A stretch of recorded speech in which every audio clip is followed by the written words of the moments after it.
Monday, May 14th edition of the Daily Streak. I'm Steve DeBerry. And I'm Jake Craney. We hope you guys had a good Mother's Day. Yes. How'd you do this weekend, Jake? Not too bad. I split my locks. We had a personal streak tragedy where our own Steve DeBerry got a blue star for his W10 and has since gone red. Didn't follow the one rule we gave on Friday. Just take it slow. It's too hard to follow that rule. It's a good rule in theory. It is a tough rule. Too damn hard. But lucky for us, it's a beautiful Monday with a lot of interesting games on the slate. What's the first game we're going to talk about today? Well, why don't we start with the game that's on everybody's mind. I know you and I have been waiting for this for months. Had the X on the calendar for this game. It's the Icelandic Premier League, which we follow very closely, between Hafnarfjordur and Selfoss. Now, Selfoss is at home, which I could imagine can't be too far away from Hafnarfjordur for the two titans of the sport. What do you have? What kind of analysis do you have in this game? Alright, so you said Selfoss is going to be at home. That's a big thing. Okay, Sure. You're playing in Iceland, it's huge to have a home field advantage. Selfoss has been around since 1936. They're an extremely experienced club. Wow. They have the draw option. At home, have the draw option. Been around since 1936. They're an historic club. And I can actually say Selfoss. I can say it 5 times in a row and not have to concentrate hard. That's why I let Jake do the lead-in, and that's why I'm picking Selfoss, because all day tomorrow when I'm rooting for them, I'll be able to cheer for them. All right. Well, unfortunately, Selfoss will not be victorious or get the draw here.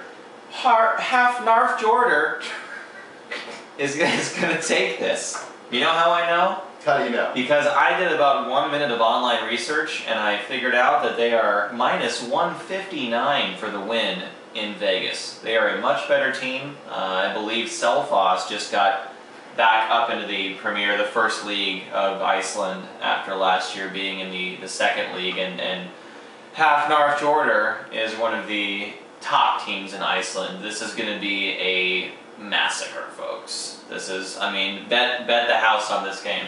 Now, what about the prop bet that says it's currently minus 150, that it'll be below 32 degrees when the game starts? Goodness, I don't know. I might have to go under on that.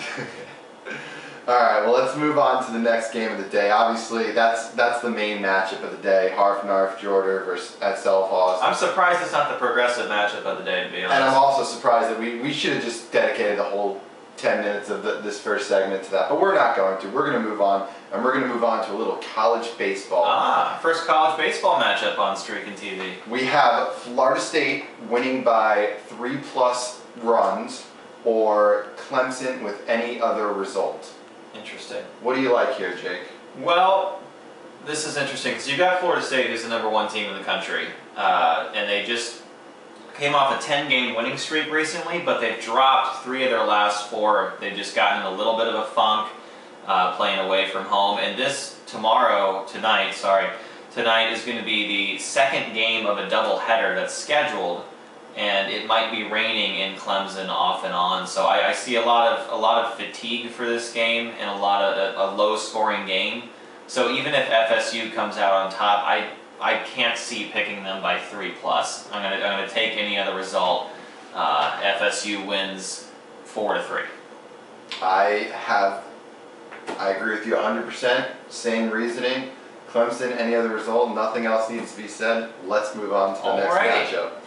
We've got Andrew Bynum field goals or tie versus the Oklahoma City Thunder's winning margin. The Lakers are worn down from that last 7-game series. Obviously, anyone that gets taken to 7 games is going to be a little tired. They just got done with that game late Saturday night. It's now Monday, so it's not that much time to rest in between, and they have to go on the road. Oklahoma City obviously has a chip on their shoulder because of the whole Harden thing, and Artest doing a lot of jabs in the media, calling him the substitute and things like that. Crowd's going to be into it. It's going to be a real hostile environment. Oklahoma City is clearly the better team. They proved that all year. There's 4 teams in the NBA that are sort of a cut above the rest. The Heat, the Spurs, the Bulls, and the Thunder. throughout the regular season, throughout all year. Only 3 of those teams are left. It's them and everyone else. They're rested. I expect Bynum to get about 5 field goals, which means the Thunder have to win by 6. And I truly believe the Thunder will win by 6. I think they're going to be able to take this one by double digits. Yeah. I'm going with the Thunder. I agree. I almost made this my lock of the day, actually, because this is so. I think the Thunder just come out in game 1. They're too athletic. They're too young. They're too well rested, and they're too explosive for the Lakers. And Bynum has just been absent from the Lakers' offense recently. In the 3 road games at Denver, he scored 4, 5, and 8 field goals in those 3 games. And even if he scored 8 in this first game in the Thunder, I still think the Thunder just knock them around and win by double digits. Yeah. I would take this with a high streak, which I don't have. I'll take this with my L1. Damn it, Jared Weaver. Yeah, he couldn't get it done. All right, how about the last prop on our board here? We've got a baseball matchup between the Tampa Bay Rays and the Toronto Blue Jays in Toronto. A couple of good pitchers. What do you think? Rays and Jays. We got Brandon Morrow of the Blue Jays taking on Jeff Neiman of the Tampa Bay Devil Rays. Devil Rays. Yeah, you could say Devil Rays. Still say Devil Rays. Sure. The Rays are 8-11 away. Jays are 8-7 at home. The big thing here is the Rays are on a huge road trip right now. They're in the middle of it. They're 2-6 in their last 8. They're just not playing good baseball. This is going to be the first game in Toronto after traveling from Baltimore. I just feel like they're going to be tired, come out flat. I expect them to start winning the second couple games, the second, third game of the series. But with this matchup with Brandon Morrow pitching as well as he has, I think the Toronto Blue Jays are going to take this first game because the Rays are just going to come out flat. I hear everything you're saying, and I disagree. Mr. Blue Jays disagreeing with me. Yes, You've locked them. I know, more I've than locked them anything in. you've locked. I know, because I think they're underrated, and Morrow's fantastic. He's given up a total of 2 earned runs in his last 4 games. He's been on fire. And like you said, the road trip scares me a little bit. They were just in Baltimore yesterday. Now they have to be in Toronto.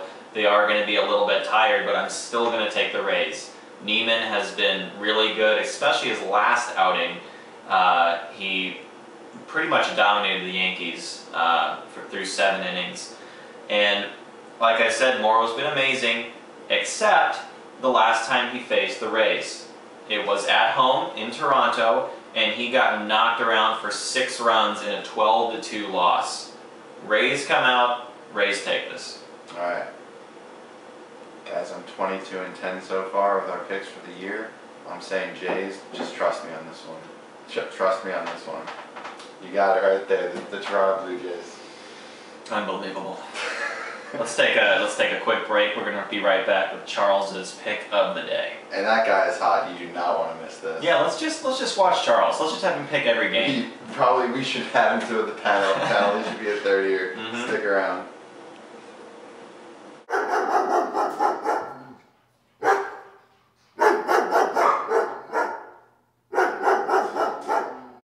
We are back, and it's time for Charles's pick of the day. Charles had the very rare perfect week last week, going 5 for 5 Monday through Friday. The guy is Kid picks the Pirates. I mean, who picks the Pirates? Charles does, and Charles wins. So what will we be picking today, Jake? Charles will be choosing between the 76ers, 3-pointers made or tie, versus the Celtics winning margin, game 2 of that series in Boston. Charles, what do you got?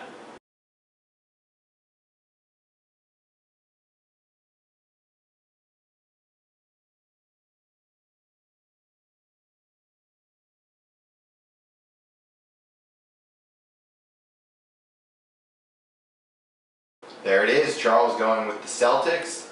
Good luck to you for 6 in a row. We'll be right back with our locks of the day.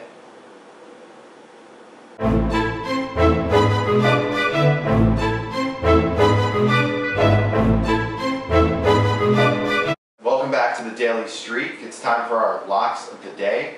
As per usual, we'll start off with Chris DeBerry. He is going with... Jake, who's he going with? He's going with the Cleveland Indians. That's right. Playing against the Minnesota Twins. not a very formidable club so far this year, so it's a safe pick against Pavano. Hasn't been pitching well, so I'm okay with that one. Good luck, Chris. What do you got, Jake? Well, I know I just got burned with this yesterday, but I am going with the Cubs-Cardinals game. No home runs in innings 3 through 6. Really? These pitchers are nasty coming up today. We've got Dempster and Jake Westbrook, both of which have an ERA under 2, both of which have given up exactly 1 home run the entire season so far. The Cubs' offense is just terrible. There's no way they're going to hit a home run. If they hit a home run, I don't know what I'm going to do. But the Cardinals are the only threat there, and Dempster's pitching so well, I just don't see them doing this in a 4-run span. I'm locking it in, getting back on track with the locks. All right, well, I've had a good little run here to get back to 6 and 7 for my locks. We're evening out. We're starting to get a little bit better. I have the New York Hockey Rangers as my lock of the day. They're at home against the Devils. I think this is the series that they finally get their stuff straight. They dominated the Devils in the regular season. Again, they're playing with the Garden. They've had some good luck there lately, and I really like them tomorrow. So the New York Rangers, lock of the day. All right. That's all for our show today, folks. Thanks for watching.